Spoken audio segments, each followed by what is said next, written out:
The world is too small, our wisdom too limited, our time here too short to waste any more of it in winning fleeting victories at other people's expense. The Clinton Global Initiative, which brings philanthropists and CEOs together with nonprofits to make concrete commitments aimed at some of the world's toughest problems. Almost 10 years in, they have leveraged billions of dollars in assistance in more than 180 countries. CGI was designed to tackle big global challenges in bite-sized pieces, with the conviction that regardless of size or scope, our problems will yield to concerted action and innovative partnerships of individuals, NGOs, businesses, and governments. We have to now find a way to triumph together. All the problems that we face, from climate change to financial contagion to nuclear proliferation, are too complex and cross-cutting for any one government, or indeed for governments, to solve alone. Because we believe that ending hunger is not only possible, but it is both a moral and strategic imperative. Hillary Clinton is trying to shift the spotlight to global warming, the presidential contender unveiling her plans to combat climate change. Together with innovative partners from the public and private sectors, we're working to make homes, universities, and cities more energy efficient. We share a common future, and we are here to find common ground. Women must be empowered. It's classic Bill Clinton, by using his birthday to help the causes he champions, from combating climate change to obesity and even HIV/AIDS. Help bring new dignity and respect to women and girls all over the world. And in so doing, bring new strength and stability to families as well. We are trying to do something no one has ever done before. A new report today claims that the Clinton Foundation gives about 10% of its money that it raises to actual charities and the services that they offer. It has been reported you've made $5 million making speeches. The president's made more than $100 million. Well, if you have no reason to remember, but we came out of the White House not only dead broke, but in debt. 6 years ago, Hillary Clinton was about to become Secretary of State. Barack Obama had nominated her. Everyone knew she was going to be confirmed by the Senate, going to be confirmed easily. But there was a thought, there was a question, there was a doubt out there about a potential conflict of interest. The Clinton Foundation dropping its self-imposed ban on collecting funds from foreign governments and entities. And now the Washington Post reports total contributions to that foundation amount to $2 billion. There's a lot of money sloshing around. Everything is blurred, and it's not good. The questions scream out at me. What in the world happened with the foundation and these ulterior motives and this money and the email server? I'm sorry. Those scream out at me. The amount of schmoozing involved and crossing lines and one person putting money in a foundation and then Clinton getting unbelievable amounts for his speeches, contracts going one way or another, it's not good. I look forward to working with all of you, particularly the appropriators. We have a lot of work to do, and it is such important work that lies ahead.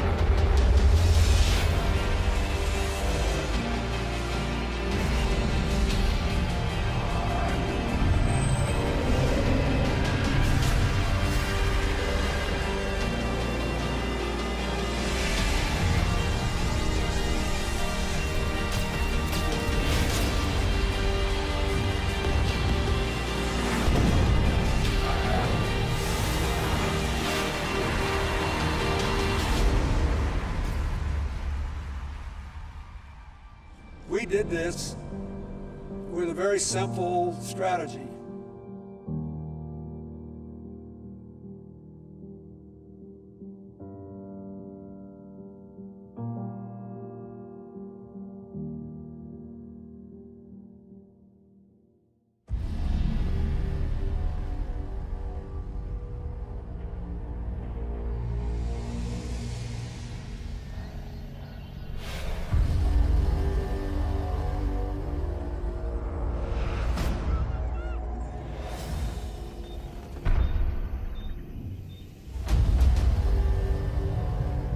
Africa is a continent that has been a chamber of horrors for decades.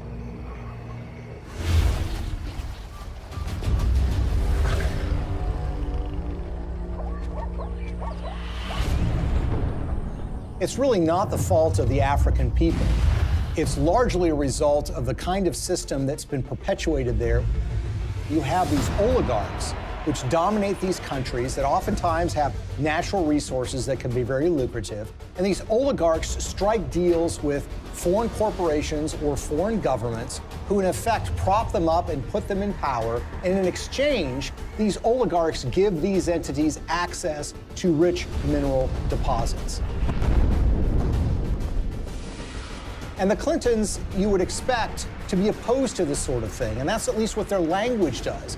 Our countries have deepened our cooperation on many issues, including good governance and transparency, energy, regional security, and advancing peace and development in the Niger Delta. The problem is, their words are different from their actions. Rwanda has clearly taken an impressive trajectory of development, and the people here still think Kagame is the man to take them to another level. President Paul Kagame has walked all around the crowd, thanking the people for electing him unopposed as chairman of the RPF or president of the RPF for another 7-year term. But his critics say that far from entrenching democracy in Rwanda, he's actually eroding it by silencing his opposition.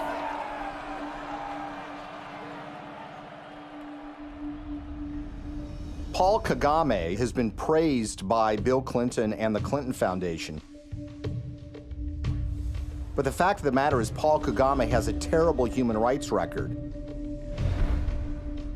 He's accused of aiding military operations in the neighboring Democratic Republic of Congo, and that actually forced the recruitment of child soldiers. The UN has identified him as being involved in activities that entailed massive human rights violations. The newer opposition parties that have been formed in the last year or two have one by one been silenced or otherwise excluded from the race.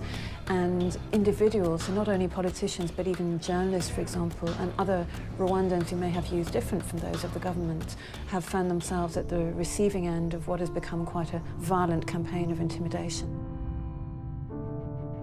Well, Paul Kagame is a friend of Bill Clinton's.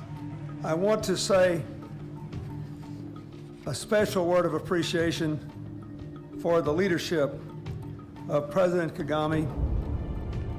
I'm greatly humbled to receive this Clinton Global Citizen Award. He's actually given awards by Bill Clinton for his conduct as the leader of that country, and they regale him as a great military leader. This is the sort of legitimization that we don't want of these kinds of dictators and leaders. That's the kind of legitimization that the Clintons have engaged in. And they've done it in a way that creates commercial opportunities for donors and friends and allies who want to do business in Africa.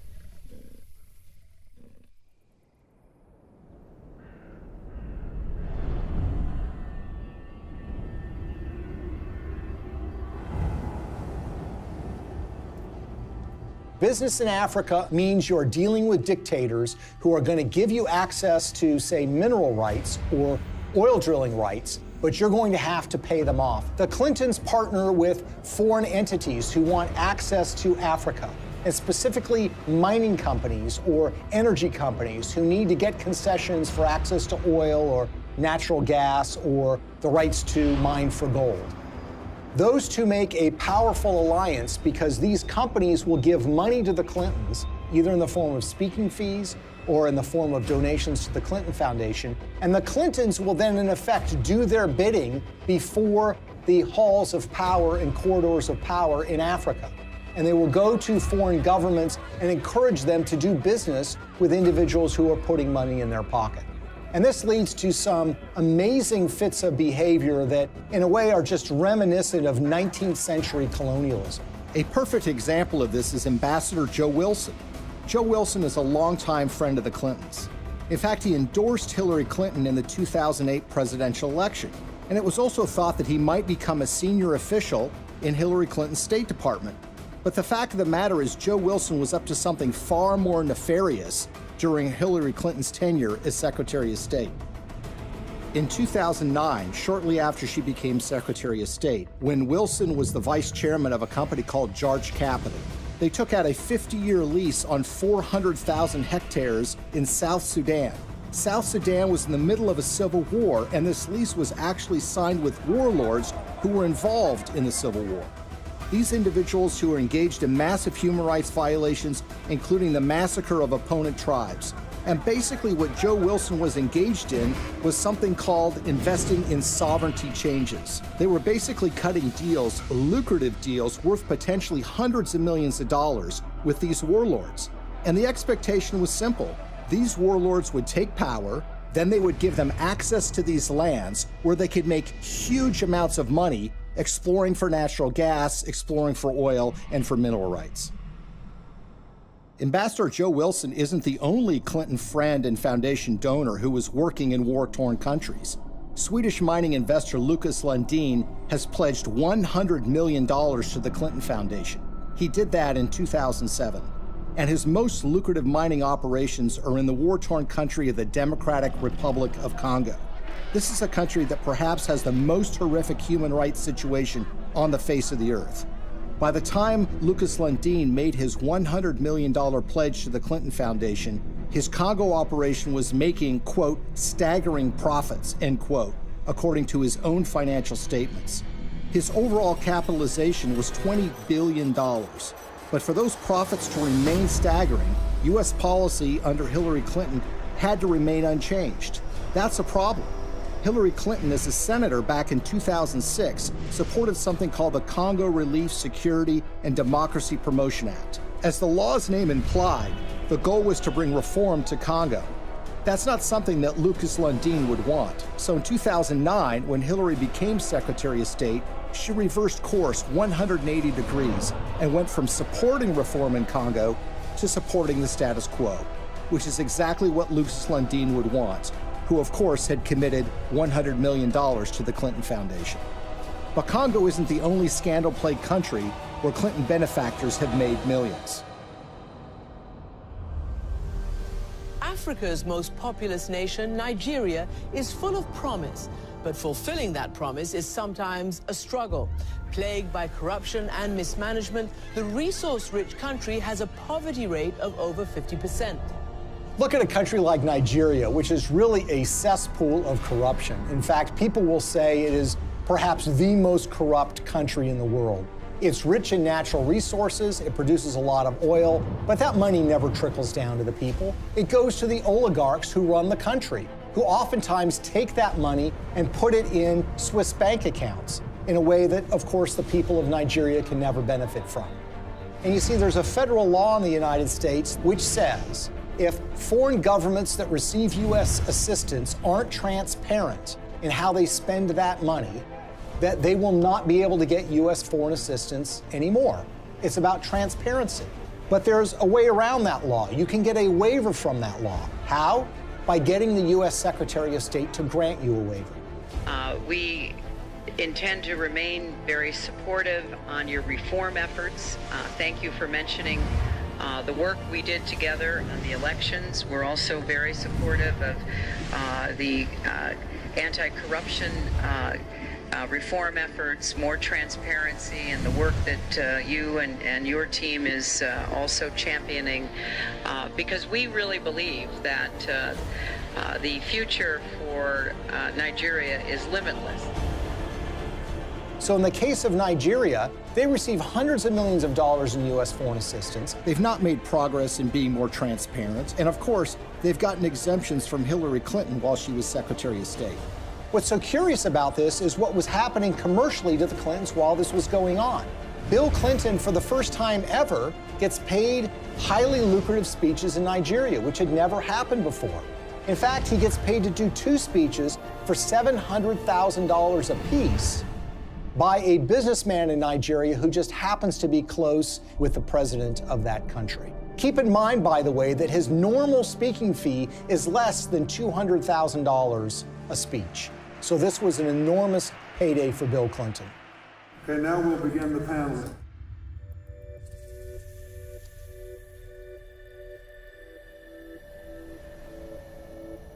One of the pinnacles of power in that country is a gentleman named Gilbert Chagoury. Gilbert Chagoury, who has committed $1 billion to the Clinton Global Initiative, is connected to another individual in the Clinton orbit. That would be Mark Rich, the billionaire who was on the FBI's 10 most wanted list that was suddenly and surprisingly pardoned by Bill Clinton in 2001. Mark Rich, you might recall, is somebody who was trading oil with the Ayatollah Khomeini of Iran at the same time that the Ayatollah was holding 50 Americans hostage. He also had a long history of busting UN sanctions by trading oil with the apartheid regime in South Africa and a whole host of other nefarious governments. Well, Gilbert Chagoury, the high Clinton donor, was business partners with Mark Rich. Together, they sopped up oil assets in Nigeria and sold them on the oil market for the benefit of a corrupt individual who was leading Nigeria at the time, named General Abacha. Abacha smuggled, by some estimates, $4 to $8 billion out of the country and put them in European bank accounts. Gilbert Chagoury was indicted and convicted in Europe for helping him to do that.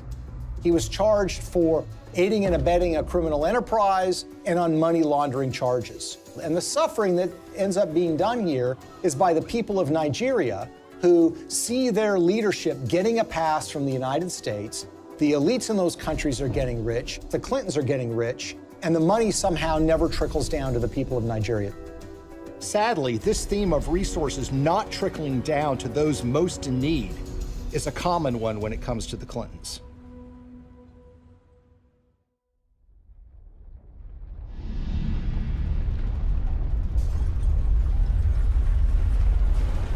As we told you at the start of tonight's program, a major magnitude earthquake has hit the island of Haiti in the Caribbean. The quake measured around 7 points on the Richter scale, and its epicenter fell just 10 miles from the capital, Port-au-Prince. Haiti's ambassador to the U.S. has described the event as a catastrophe of major proportions. So far, we have no information regarding the casualties. The war is coming to an end! It was a big earthquake. It lasts like 15 seconds, I think. Probably the most devastating humanitarian crisis that Hillary Clinton faced during her tenure at the State Department was the tragic earthquake in Haiti. It happened in January of 2010, and literally in a matter of seconds, 250,000 people were estimated to have died, and a large portion of the Haitian infrastructure and economy was just decimated. It was a crisis on a massive scale. The United States is offering our full assistance to Haiti and to others in the region. We will be providing both civilian and military disaster relief and humanitarian assistance, and our prayers are with the people who have suffered, their families, and their loved ones.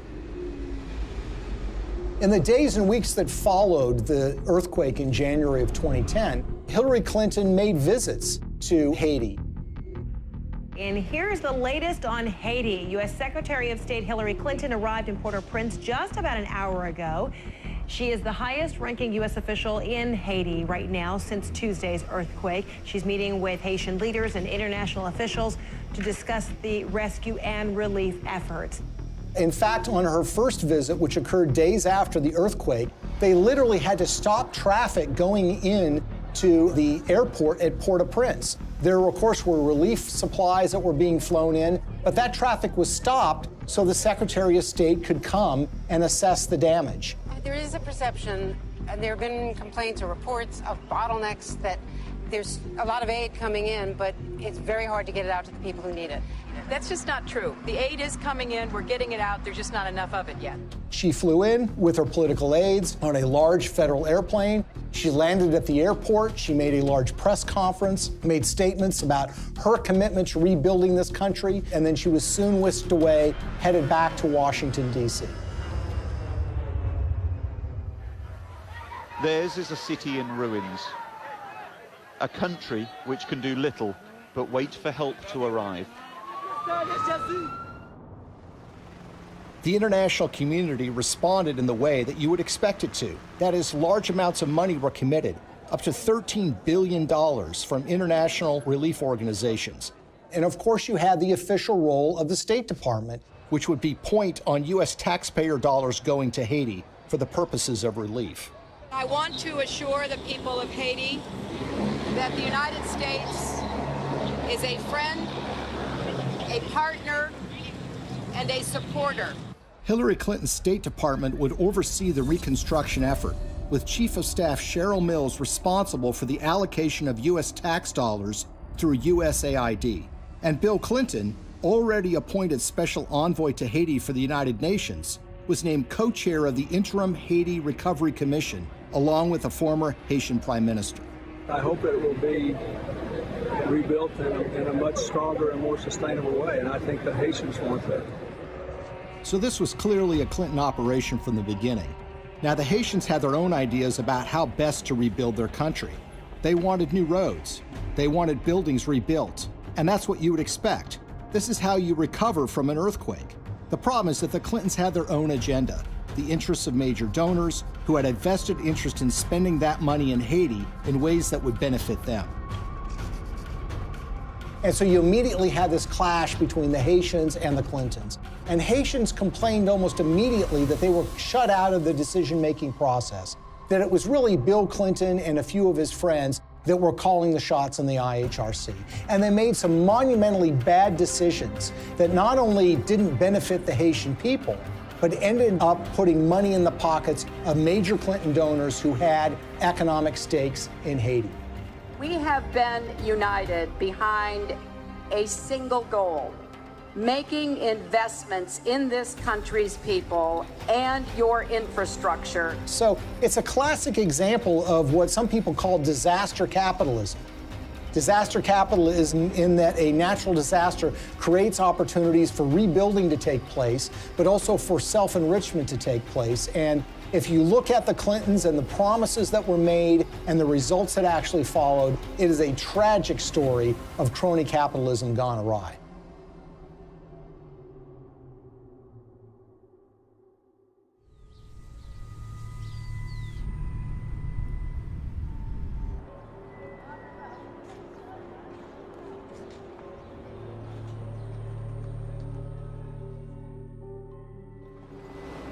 The single largest relief project that the United States committed taxpayer dollars to, $124 million to be exact, was a project called Caracol, a textile factory that was built in the northern part of the country that was supposed to create some 60,000 jobs and was supposed to create tremendous economic growth.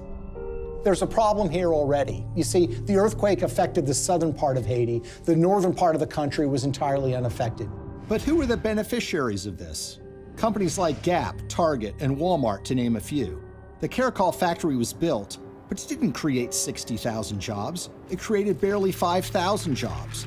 But the major American companies who got textiles tariff-free, made at low wages, benefited enormously. And the end effect on the Haitians was very, very minimal.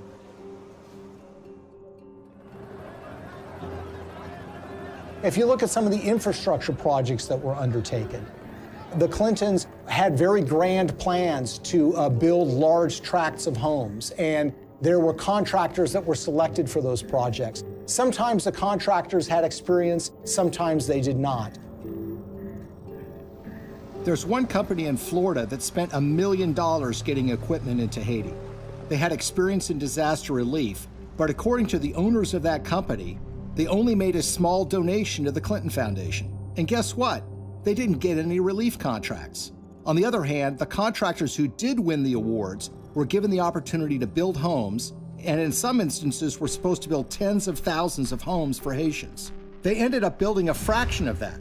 For instance, the New Settlements program was supposed to build 15,000 homes for $53 million.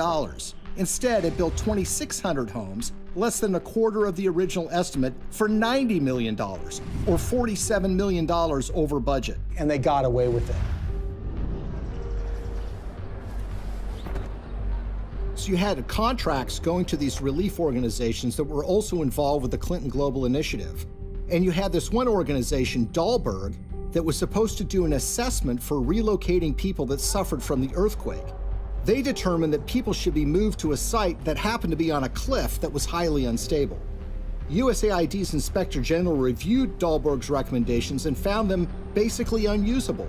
One member of the USAID shelter team was quoted by Rolling Stone magazine as saying that the recommendations were so bad, it looked like the team never even got out of their SUVs. Another person said that only one of the people that was sent to Haiti by Dahlberg actually spoke French. Telecom mogul Dennis O'Brien is one of the world's richest people, and he's finding opportunities in the poorest country in the Western Hemisphere. The Irish billionaire is the largest private investor in Haiti through his company Digicel, and he's now leading the Clinton Global Initiative efforts down in Haiti. Probably no one came out better in the Haitian reconstruction effort than an Irish billionaire named Dennis O'Brien.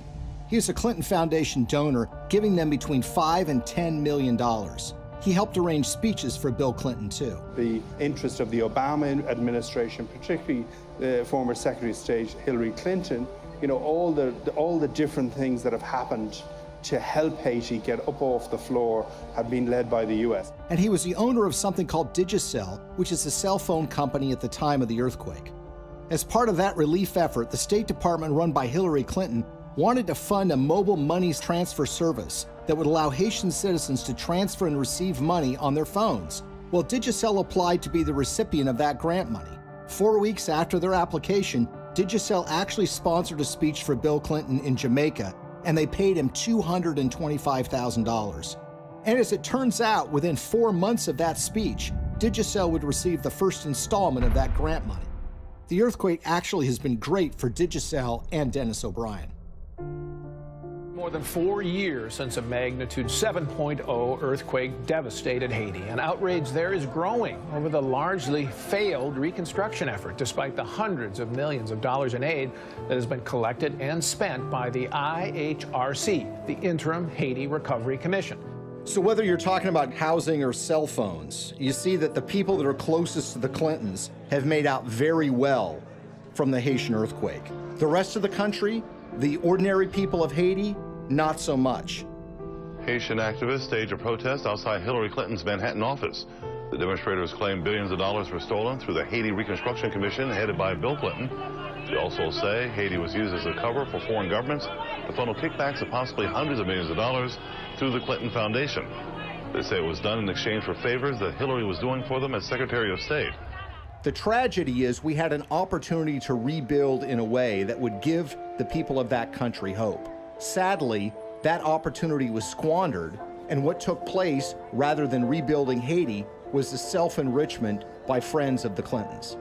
For all of Bill Clinton's talk about building Haiti back better, the fact remains that the most visible evidence of Clinton's role in the recovery isn't the improvement of daily life for everyday Haitians, but the construction of new luxury hotels just miles from the folks who have been living in tarps USAID handed out immediately after the earthquake. We are telling the world of the crimes that Bill and Hillary Clinton are responsible for in Haiti. But while the world eventually lost interest in Haiti's recovery, the influence and connections afforded to donors from the Clinton Foundation appear to have been lessons learned by others. So how much do connections to the Clintons matter when you're talking about Haiti? Consider the case of gold mining. The government of Haiti had not granted a gold mining concession in 50 years. They decided to do so during the reconstruction of their country, which was being overseen by Bill and Hillary Clinton. What company did they select to get this gold mining permit? A company called VCS Mining. VCS Mining had very little experience in gold mining, but what did they have? They had connections. Shortly after they got that concession, someone joined their board of directors. It just happened to be Tony Rodham, brother of Hillary Rodham Clinton. It was a true disaster that followed the earthquake, which was the natural disaster. This was the man-made Clinton-caused disaster in relief that led to the wasting of enormous sums of money, the enrichment of elites that were friends with the Clintons, and the Haitians were left in a situation where their life was really not much better than it was the day after the earthquake happened.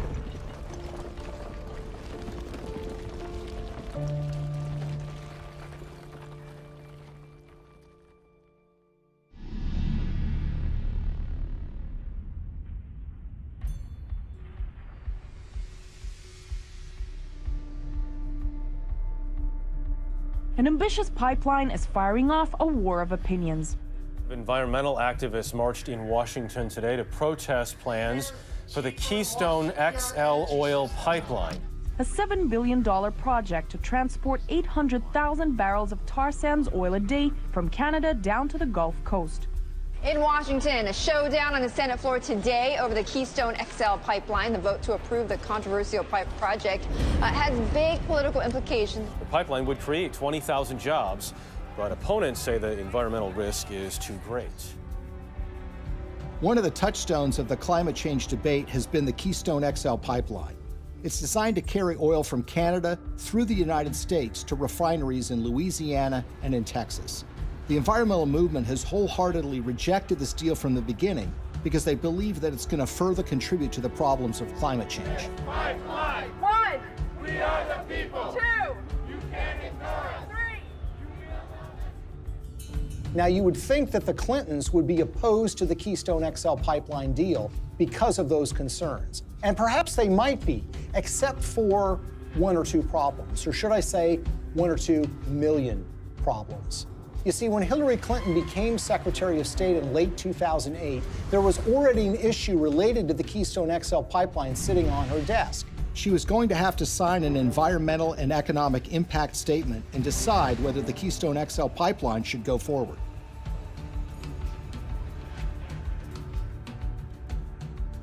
At that precise time, Bill Clinton gets a lucrative offer of nearly $2 million to give 10 speeches in Canada for the first time ever from a company called TD Bank Investment Group. He gave the last speech in May of 2011.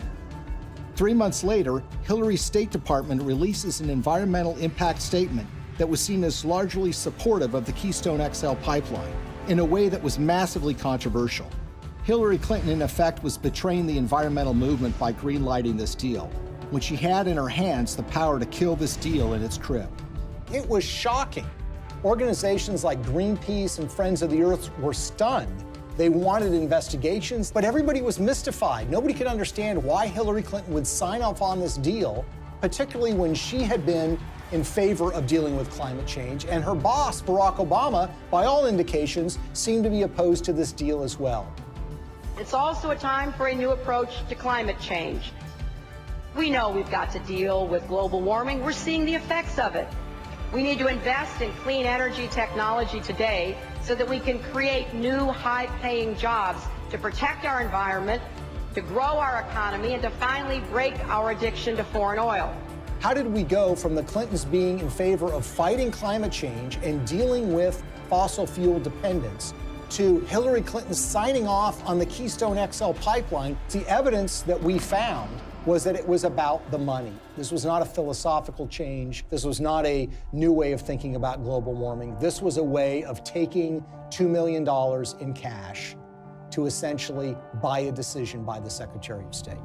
Why is the TD Bank Investment Group so interesting? Because they just happen to be one of the largest shareholders in the Keystone XL pipeline itself. When we looked at Bill Clinton's pattern of giving speeches, we looked at who was paying him, when they were paying him, and if they have ever paid for a speech before. What's so stunning is that TD Bank had never sponsored a speech by Bill Clinton before. And then suddenly, in late 2008, when Hillary Clinton has been announced to be the Secretary of State, and when sitting on her desk is the matter of the Keystone XL pipeline, they suddenly decide to sponsor these speeches. And when people realized that the Clintons had pocketed about $2 million at the precise time Hillary Clinton was making this decision, it all now suddenly made sense. Because as we've seen repeated over and over and over again, when it comes to the Clintons, you have to follow the money. And in the case of the Keystone XL pipeline, they seem to have abandoned their principles, their commitment, as it was, to combating global warming and dealing with our dependence on fossil fuels.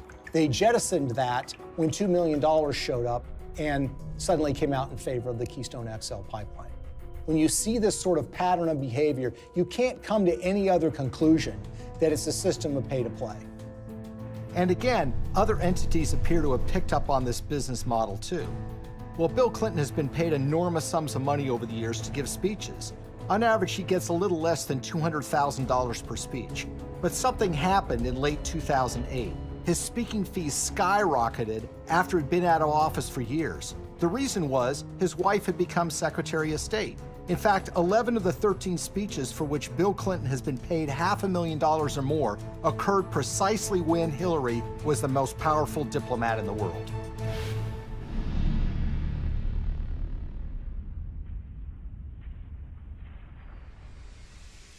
You will never contribute to an organization that will give you a higher probability of having your good intentions turn into real positive changes in other people's lives. That will give you a better chance than what you've done here tonight.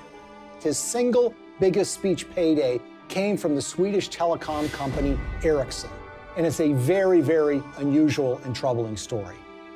Now, Ericsson is a Swedish telecom company that in 2009 and 2010 was in trouble with Hillary Clinton's State Department because Ericsson was selling a lot of telecom equipment to Iran, to Belarus, and to other oppressive governments, about which the State Department was concerned. Ericsson risked being put on a list by the federal government in the United States for trading with an enemy state. There was actually an effort being put forward in Washington to broaden Iranian sanctions to include the very technologies that Ericsson was selling to the Iranian government. So it's against this background that Ericsson decided now might be a good time to hire Bill Clinton to give a speech. They had never paid for a speech by him before, and they decided to go in big, $750,000 for a single speech. 7 days after he gave that speech, Hillary's State Department came out with a statement which said, "We are not going to broaden sanctions on Iran to include technologies like telecom. We're going to rely and expect companies like Ericsson to police themselves." It was a massive win for Ericsson. Ericsson was able to avoid having to deal with a regulatory battle in Washington, giving up contracts that were highly lucrative in these countries, and being put on a list that would create an enormous diplomatic problem for them, all because essentially they paid Bill Clinton to give a speech for $750,000. Will you continue to give speeches? Oh, yeah. I got to pay our bills.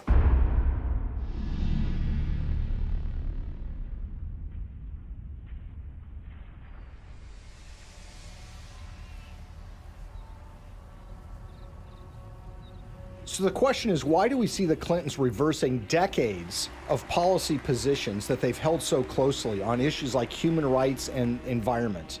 And a big clue comes from the folks that are giving the Clinton Foundation literally tens of millions of dollars. And one, if not the biggest donor to the foundation, is a Canadian named Frank Giustra. Giustra is in the mining business, hardly something you'd call environmentally friendly. And he has interests all over the world. And he used his relationship with the Clintons to benefit those interests, regardless of the environmental concerns. A great example of this is what happened in Colombia.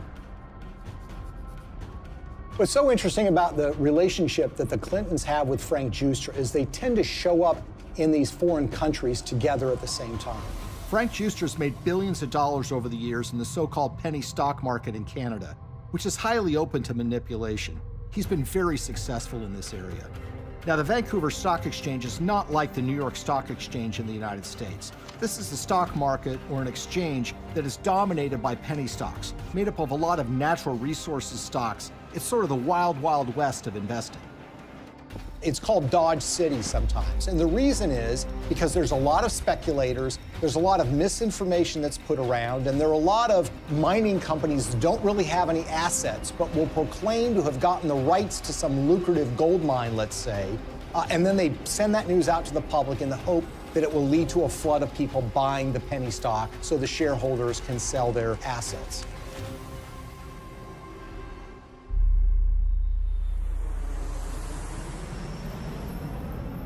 So in June of 2010, Bill Clinton and Frank Giustra fly to Bogota, Colombia. And who arrives there at roughly the same time? Secretary of State Hillary Clinton. The big thing from the news conference was where Bill and Hillary were dining the other night in Bogota. I had a chance to talk to her about her dinner experience in the Zona Rosa, and here's what she had to say. Dinner was good? It was excellent in every way. So it was like eating in the States, but eating in Bogota. Well, it was a real treat to be in Bogota and to be with people who love this city so much, including my husband. Now, in her memoirs, Hillary Clinton says that this is just a happy coincidence. But when you see what follows, you realize that this is no coincidence. The following morning, Bill Clinton has a breakfast meeting with the outgoing president of Colombia, President Uribe. Then, like a tag team, Secretary of State Hillary Clinton has a noon lunch meeting with him, and she grants him several favors, including technical agreements that the Colombian government wants. In the days that follow, something dramatic happens. Frank Giustra has 3 companies that get major concessions from the Colombian government: Pacific Rubiales, Petroamerica, and Prima Colombia Properties. One of those, Prima Colombia Properties, gets a concession to cut timber in a rainforest in Colombia along the Pacific coast. And that timber is not intended to export to the United States, but is intended for export to China. There's an outrage and upset environmentalists who realize what's going on, and eventually that permit is yanked by a future president of Colombia, but not before Frank Giustra's company is able to profit from cutting down these rainforests, which again is a behavior that runs so contrary to what the Clintons profess to be in favor of. We all know that in order to build low-carbon economies of the future, we need sustainable forests. I also know the future of our planet depends on healthy, standing forests. They have talked about the problems of deforestation. They've talked about the problems of the need for successful growing forests to mitigate carbon dioxide in the air. And yet, when this commercial opportunity was presented to a major donor of theirs, they seemed to be very much supportive of that and, in fact, helped to get him those concessions. He deserves the credit for this.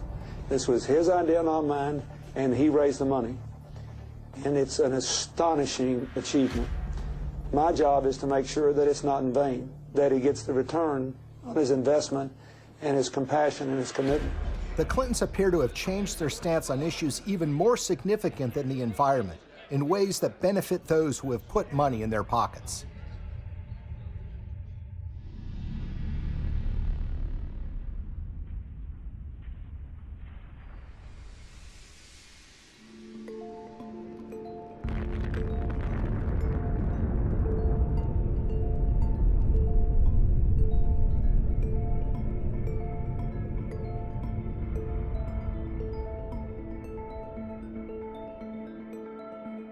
I represent a president and a country committed to a vision of a world without nuclear weapons and to taking the concrete steps necessary that will help us get there.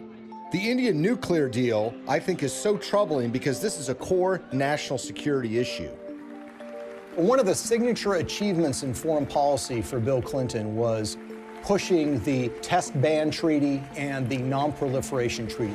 Today in New York, the United Nations General Assembly voted overwhelmingly to adopt the Comprehensive Nuclear Test Ban Treaty and open it for signature later this month. The NPT has been sort of the holy grail when it comes to nuclear disarmament, something that the Clintons have been supportive of, not just for years, but for decades. That was all thrown asunder in 1998 when the Indian government tested nuclear weapons underground. India's action threatens the stability of Asia and challenges the firm international consensus to stop all nuclear testing. These were tests that truly shocked the world. Even the CIA was not aware that these tests were about to take place. Clinton's reaction was volcanic. He felt betrayed by the Indian government, and as a result, he imposed sanctions on India, essentially saying, you're not going to get access to U.S. nuclear technology until you sign the NPT, the Non-Proliferation Treaty.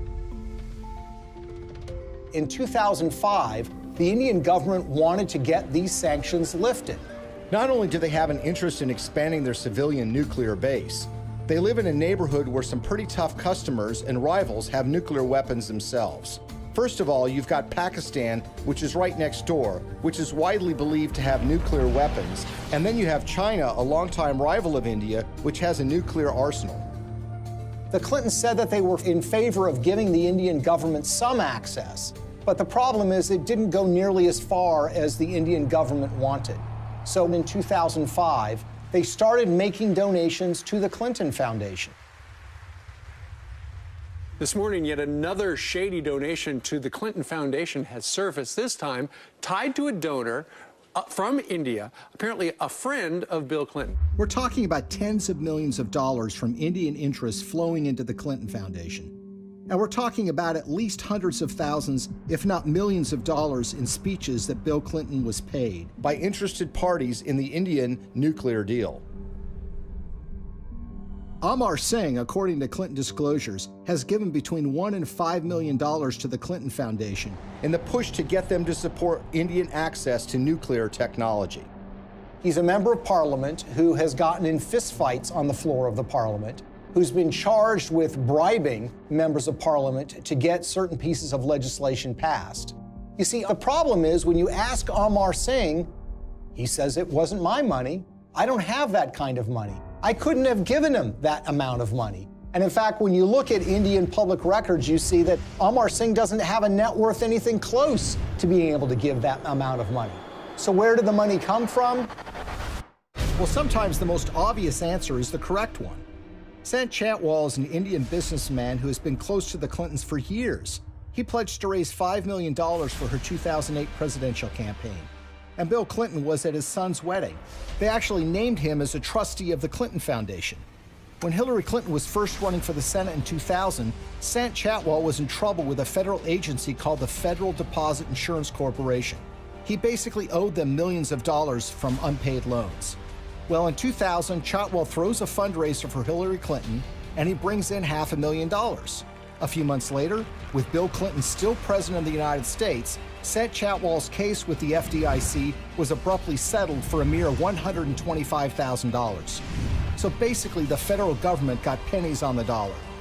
He would actually go on to plead guilty for funneling $180,000 in illegal campaign contributions to Hillary Clinton, among others. And no one seems to have made the connection. Well, maybe one reason no one made the connection is because the Clinton Foundation mysteriously erased any mention of Sant Chantwal from the website once he had admitted to his illegal activity. So here we are years later, and we've got this donation in a guy's name who swears he didn't actually make the donation.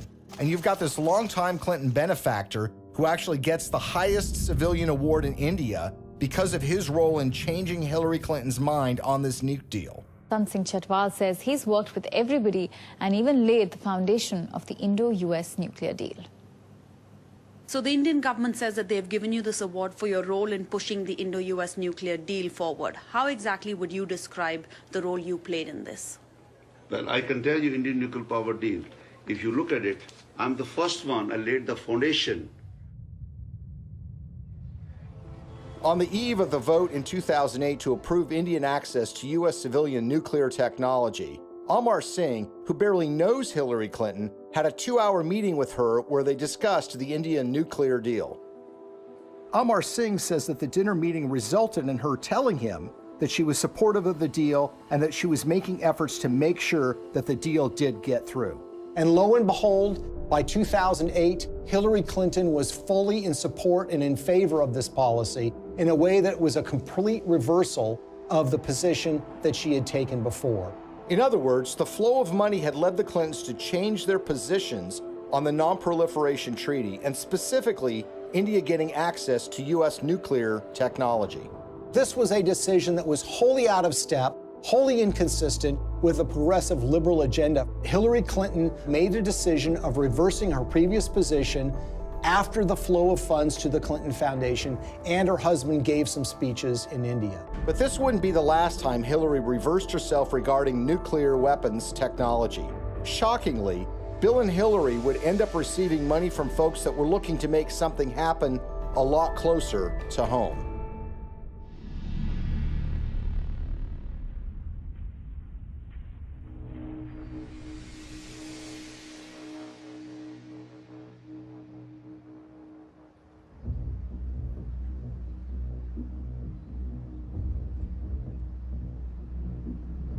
I think the Russian uranium story is perhaps the most shocking and most blatant example of how the Clintons operate. This is a story about the Russian State Nuclear Agency, American uranium, $145 million in cash, and the Clintons. At the end of the day, this is a story about buying influence and selling influence. The Clintons are the sellers of influence, the Canadian investors and the Russians are the buyers. Bill Clinton had gone to the Central Asian country of Kazakhstan in 2005 with Frank Giustra.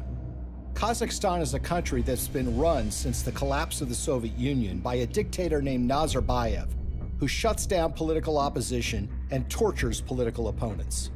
The ostensible purpose of the visit to Kazakhstan by Bill Clinton was to talk with Nazarbayev about AIDS, HIV. The problem is Kazakhstan really does not have an AIDS, HIV problem. So that explanation really doesn't make sense. What makes far more sense is that Frank Giustra wanted access to very lucrative Kazakh uranium mines. Kazakhstan is one of the largest producers of uranium in the world. Bill Clinton arrives there with Frank Giustra, and they have a series of meetings with Kazakh officials. There's a press conference where Bill Clinton stands with the dictator of Kazakhstan and he praises the human rights record. He praises that elections are being held in the country, and he even says that Kazakhstan should head up something called the OSCE, which is the Organization for Security and Cooperation in Europe. Think about that for a second. Bill Clinton is saying that a known human rights violator who's been condemned by human rights organizations around the world should head up a human rights organization. They go from a press conference to a dinner where Frank Giustra, Nazarbayev, the dictator of Kazakhstan, and Bill Clinton meet and talk. Well, 2 days after that meeting, Frank Giustra finally gets his uranium concessions, worth hundreds of millions of dollars. A couple of weeks after that, Bill Clinton gets his $30 million from Frank Giustra, the first payment in what will become more than $100 million in pledges and commitments and donations made by Frank Giustra. So it's really, in a way, a simple story in that they all are walking away from the table with something that they want. Nazarbayev is getting the legitimacy of an ex-president, saying what a nice and kind leader he is. Frank Giustra gets his uranium concession, and Bill Clinton and his foundation get cold, hard cash. Now let's move to chapter 2 of this story, which is even more sinister. You see, the international uranium market is very competitive. The Kremlin sees dominance and control of the uranium market as a source of national power. Frank Giustra takes that uranium concession he got in Kazakhstan and puts it into a company in a so-called reverse merger, which was one way for a private company to go public to form something called Uranium One. It's a company traded on the stock market in Canada, and they start acquiring uranium concessions in places like Wyoming, Texas, New Mexico, and Utah. And by 2009, they have what is expected to be 50% of future uranium production in the United States. This gets the interest of Vladimir Putin and the Russian government. And in fact, there are State Department cables that were leaked through WikiLeaks, which show that Hillary was aware of the fact that the Russians took great care to try to dominate the international uranium market. Well, the Russians want to buy this asset, and they offer a 40% overprice on the share of the stock. And for this transaction to go through, it has to be approved by the U.S. federal government. Why? Because uranium is regarded as a critical industry in the United States. After all, this is used for our civilian nuclear reactors and goes into nuclear weapons. So it goes before the federal government, where it needs to be signed off by a series of federal agencies, including the Secretary of State, Hillary Clinton. As Hillary Clinton is contemplating this, shareholders in Uranium One, including Frank Giustra, have sent more than $145 million to the Clinton Foundation. The chairman of that company at the precise time is a guy named Ian Telfer, who is also making donations to the Clinton Foundation, as is Frank Holmes, who is another major Uranium One shareholder. And Hillary Clinton, who has a record of opposing precisely these kinds of deals, comes out and says, you know what, I think this is a good deal. Let's let Vladimir Putin take control of what is now 20% of U.S. uranium production. Bill Clinton and Hillary Clinton are the only figures in American politics who are willing to do this deal and who could actually pull it off. because they had a reputation that runs so contrary to what they're doing. I mean, this is what the Clinton Foundation does, right? This is what they talk about politically, their support for human rights, their concerns about proliferation, their concerns about issues related to Russian aggression. There's no doubt that when Putin came back in and said he was going to be president, that did change the relationship. We have to stand up to his bullying. And what's so interesting when you consider this uranium deal are the actions of a small Canadian investment firm called Salida Capital. Salida Capital, in 2010, as this deal was going down, committed to give millions of dollars to the Clinton Foundation, and they also sponsored a speech by Bill Clinton in Canada. Salida Capital is also the name of a wholly owned subsidiary of Rosatom. Who is Rosatom? Well, this is the government agency in Russia that controls their nuclear arsenal, that built nuclear reactors in Iran, and engages in nuclear technology exchanges with rogue countries like North Korea. What this means, in essence, is that the Russian government, specifically Rosatom, was funneling money through a subsidiary directly to the Clinton Foundation. But the payday didn't end there. 4 months before Hillary Clinton's State Department would sign off on the Russian purchase of uranium-1, Bill Clinton got paid $500,000 to give a single speech in Moscow.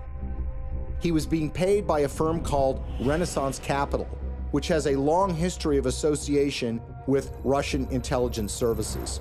What makes this speech stand out is not only the timing of when he's being paid, but the amount that he's being paid. You see, the last time Bill Clinton gave a speech in Russia was 5 years earlier. At that time, he was paid about 1/3 of what he was being paid this time. Why is Russian control of 20% of U.S. uranium so troubling? If you're in an era where nuclear weapons are a reality, where nuclear energy is an important component of energy production in the United States, and increasingly around the world, control of uranium is absolutely crucial. And unlike oil or natural gas can be found in so many places around the world, there are precious few places where you can find significant and large amounts of uranium that you can produce on a commercial scale. What we've essentially done is handed this precious resource to Vladimir Putin and the Russian government. They're not only engaged in aggression in places like Ukraine, but they've been very aggressive in fighting American interests around the globe. Russia's not an ally. Russia's not a friend. Vladimir Putin's Russia is a rival of the United States, and yet we've given them control over this precious resource.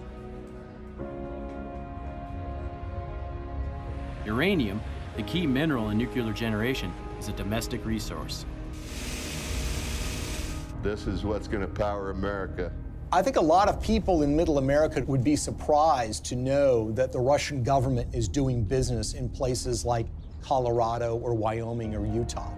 These are small mining towns. These are operations that have existed for a while, that have been under the control of American companies or for a while Canadian companies. But it's now Russian companies that control this, and those companies are controlled by the Russian government.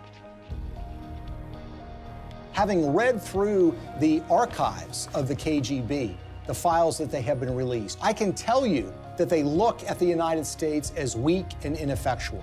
This is a thuggish government that is engaged in massive human rights violations. There are opponents of this regime that have been killed or have disappeared. There's been persecution of human rights organizations. There's been persecution of homosexuals. And it's shocking and stunning to me that there has not been more attention focused to this fact, that we have given this critical resource to somebody who is engaged in so much nefarious behavior. Greetings from Washington. I want to thank all of you for your work to root out corruption that weakens economic development, feeds black markets and organized crime, and undermines the promise of democracy. As we work together to eradicate corruption in our own countries, we should also maintain the highest standards of transparency and accountability in our development efforts around the world. Corruption in emerging markets and fragile democracies undermines the confidence of citizens and investors alike, while responsible governance helps to foster sustainable economic development and political stability. I believe in the oldest adage in American politics, which is follow the money. Enormous amounts of money have flowed to the Clintons. from foreign governments, foreign financiers, and businesses. Some of that money lands in their pocket. Some of it lands in their foundation. It's a pattern we've seen repeated over and over and over again all around the world. It's not a coincidence. Money exchanges hands and favors are done. Now Clinton friends and supporters will say there's no smoking gun. But look at American political history. People are convicted all the time for a pattern of behavior where, for example, they're engaged in insider trading on the stock market. So, for example, you have a foreign corporation or a foreign government that wants something from the State Department while Hillary Clinton is Secretary of State. They will make a large payment to the Clinton Foundation. That will be followed by favorable action on their behalf. If that happens 1 or 2 times, you might say, look, it's just a coincidence. But when you see the pattern recreated over and over and over again, you have to recognize that these events are connected. They've created a model for massive self-enrichment that allows you to go into so-called public service, but get extremely rich at the same time. And when friends and allies say that the Clintons aren't really that interested in money, their actions show otherwise. What's so shocking to a lot of people is that making of that money requires them to betray their progressive values, the environment, labor unions, women's rights, human rights. The Clintons are doing business and growing rich with the favor of the very individuals who you would expect to be their political opposites. For a very long time in American history, and probably still to this day, one of the worst things that could be said about you as a politician is that you are on the take from foreign interests. What the Clintons have essentially done is busted down the door and robbed the bank of that concept. So when people think of the Clintons taking foreign money, they think it's maybe an insurance company from Great Britain, or they think it's from a supermarket chain in Canada. The fact of the matter is a lot of that money comes from the darkest, worst corners of the world.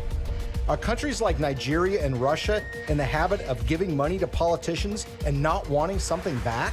The Clintons are glad to take this money. It's made them fabulously wealthy. But what has it done for us? Before we had to worry about money from Wall Street and big labor, now we have to worry about it coming from around the world and infecting our politics and damaging our politics, everything from our uranium policy to our human rights policy. Nothing seems to be safe anymore. How is this not corruption? How is this not a crime? With the Clintons, nothing is sacred. Everything is for sale. But we are the ones who are paying the price. Maybe, just maybe, the American people are tired of being sold out.